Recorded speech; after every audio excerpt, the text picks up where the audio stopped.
اللہ اکبر، اللہ اکبر، اللہ اکبر۔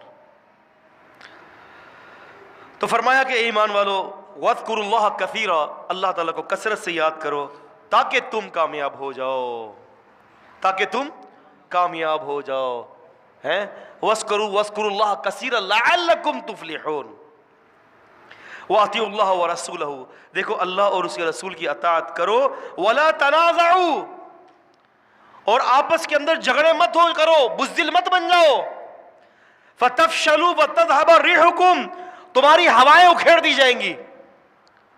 اب طالب علم یہاں سے ایک اور بات کو نوٹ کر لیں، وہ کیا ہے؟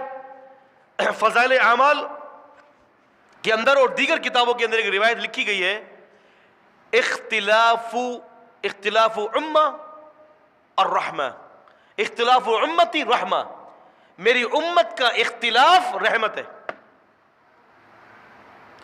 اختلاف امتی الرحمہ، میری امت کا اختلاف رحمت ہے۔ اللہ تعالیٰ فرماتے ہیں اختلاف اللہ کا عذاب ہے۔ اور ویسے بھی وہ روایت ملا علی قاری نے موضوعات میں ذکر کیے، جھوٹی روایت ہے، امت کا اختلاف رحمت کبھی بھی نہیں ہو سکتا۔ امت کے اوپر رحمت کب ہوگی؟ کہ جب وہ اختلاف نبی کریم صلی اللہ علیہ وسلم تک لوٹا دی جائے گی اور ان کے حکم کے مطابق فیصلہ ہوگا اور عمل ہوگا تو پھر رحمت ہوگی، ورنہ مجرد اختلاف رحمت کبھی بھی نہیں ہو سکتا۔